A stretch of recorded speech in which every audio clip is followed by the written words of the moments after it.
ലോകം ഉറ്റുനോക്കുന്ന New York mayor തെരഞ്ഞെടുപ്പിൽ സൊഹ്റാൻ മംദാനിക്ക് മുന്നേറ്റം. വിജയം പ്രഖ്യാപിച്ച മാധ്യമ ഏജൻസികളും മംദാനി ഇന്ത്യൻ വംശജനും പലസ്തീൻ അനുകൂലിയുമായ സ്ഥാനാർത്ഥിയാണ്. സുഹൈൽ ബി കെ വിവരങ്ങൾ നൽകാനായി ചേരുന്നുണ്ട്. സുഹൈൽ, എന്തായി അവിടെ കാര്യങ്ങൾ? മംദാനിക്ക് തന്നെയാണോ മുന്നേറ്റം?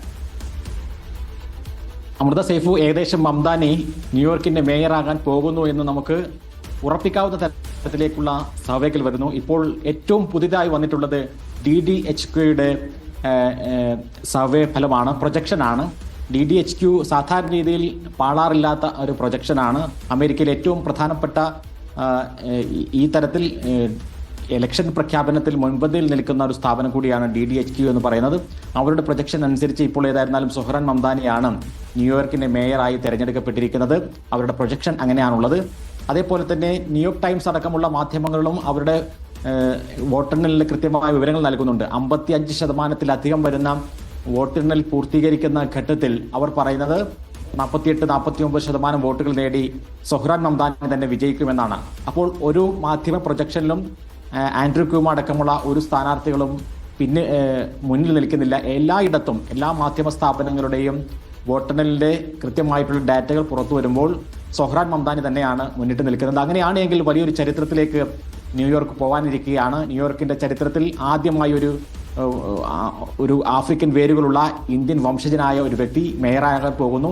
34 വയസ്സുള്ള ഒരു യുവാവ്, അതും ഡൊണാൾഡ് ട്രംപിന്റെ വിമർശന ശരങ്ങളേറ്റുകൊണ്ട് ഇത്രയും സമയം നിലനിന്ന ഒരു വ്യക്തി, അതേപോലെ ഇത്രയും കാലം ആൻഡ്രൂ ക്യൂമ എന്ന അതികായനായ ഡെമോക്രാറ്റ് നേതാവിനെ മലർത്തിയടിച്ചുകൊണ്ട് ന്യൂയോർക്കിന്റെ മേയറാകാൻ പോകുന്നു എന്നത് വലിയ ചരിത്രമാകും. 2018 മാത്രം US പൗരത്വം ലഭിച്ചിട്ടുള്ള ഒരു വ്യക്തിയാണ് സൊഹ്റാൻ മംദാനി എന്ന് പറയുന്നത്. അമേരിക്കയുടെ ഡെമോക്രസിയുടെ ചരിത്രത്തിലെ ഏറ്റവും നല്ല ഒരു അധ്യായം എന്ന് തന്നെ നമുക്ക് പറയാൻ സാധിക്കും. കാരണം അമേരിക്കയുടെ ജനാധിപത്യ ചരിത്രം എടുത്ത് നോക്കുകയാണെങ്കിൽ അതിന് പലതരത്തിലുള്ള പ്രശ്നങ്ങളും പ്രതിസന്ധികളും ഒക്കെ ഉണ്ടായിട്ടുണ്ടെങ്കിലും അതിന്റെ ഏറ്റവും വലിയൊരു സൗന്ദര്യം എന്ന് പറയുന്നത് ഈ ഉൾക്കൊള്ളലാണ്. പുറത്തുനിന്ന് വരുന്ന ഒരു വ്യക്തി, 2018 മാത്രം US പൗരത്വം നേടിയിട്ടുള്ള ഒരു വ്യക്തി, ആ വ്യക്തിക്ക് അമേരിക്കയിലെ ഏറ്റവും പ്രധാനപ്പെട്ട നഗരത്തിന്റെ അധിപനാകാൻ സാധിക്കുന്നുവെങ്കിൽ അത് അമേരിക്കയുടെ ജനാധിപത്യത്തിന്റെ ഏറ്റവും വലിയ ശക്തിയാണ്.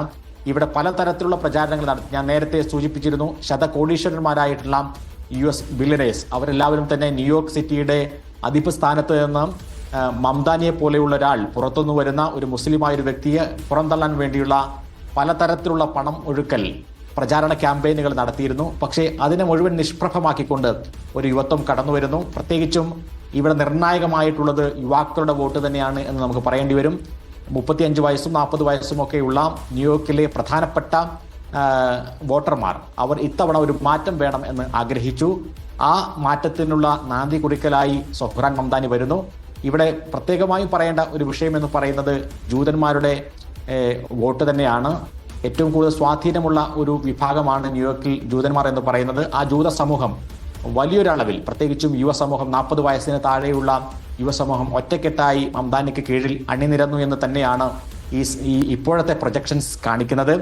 എന്ന് മാത്രമല്ല, നമ്മൾ കണ്ടു എല്ലാ മതവിഭാഗങ്ങളും, കുടിയേറ്റക്കാരായിട്ടുള്ള വിഭാഗങ്ങൾ, ഹിന്ദു സമൂഹമാകട്ടെ, അതേപോലെ തന്നെ എല്ലാ മതവിഭാഗങ്ങളും ഒന്നിച്ച് മംദാനിക്ക് വേണ്ടി ക്യാമ്പയിൻ നടത്തുന്ന കാഴ്ച നമ്മൾ കണ്ടിരുന്നു.